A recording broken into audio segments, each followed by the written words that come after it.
What's up, guys? So it is coffee time again, as you can see. Iced coffee.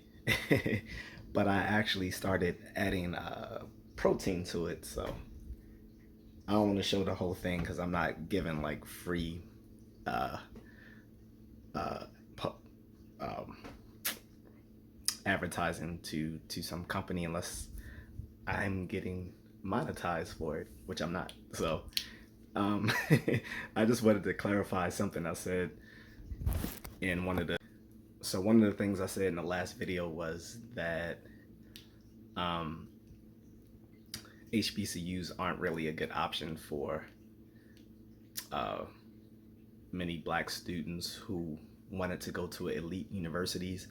And so I'm not trying to shit on historically black colleges and universities.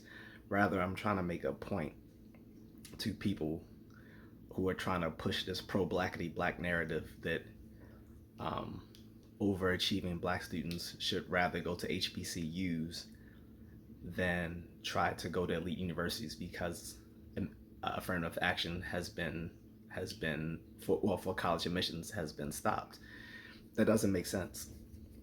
So for one, high achieving black students will still make it into elite universities because they qualify for them. That's sort of the whole point. Two, the affirmative action policies, let's be honest, they haven't been helping black people, specifically black men, for a long time. The way they were originally written, and shout out to Dennis Sperling for pointing this out. Guys, go to his channel. I'm going to link him in the description, okay, below. For that video, he talks about this. But yeah, affirmative action back in the 60s was originally meant for black students, and it was written so in a policy as freedmen. Then they wanted to add racial minorities in later on, which meant people of color who weren't black, and later women who aren't even minorities. If you make up half the population, you're not the minority. And actually, as of current census data, they actually make up a little bit more than half of the population. So they're not minorities. And the ones who benefited the most from this, just like the Civil Rights Act, was white women. So they're the ones most affected by this because they always get over on stuff that was specifically written to benefit black people. So fuck them. But as far as historically black college and, excuse me, my stuttering, colleges and universities, historically black ones, being an option for high achieving black students, no, they're not. Because if high achieving students are applying to elite universities, they want the prestige of having a degree with that name on it. And I'm sorry to say, there's no prestige in going to historically black colleges and universities. The best or well-known HBCU is Howard University, and that's still barely known to a lot of conservative white folks. And conservative white folks are pretty much the ones of affluence in many of these firms that people might want to apply to later on in life. Now, yeah, sure, if you want to go into a government job, no knock on that whatsoever. I would prefer a government job personally, but if you're going into the private sector, they're not going to know the names of most of these historically black colleges and universities. All they'll know is that you're a college graduate, but it's not going to carry any weight as far as the name of the school you're going to, like Grambling State University or something like that. I'm sorry, it's not.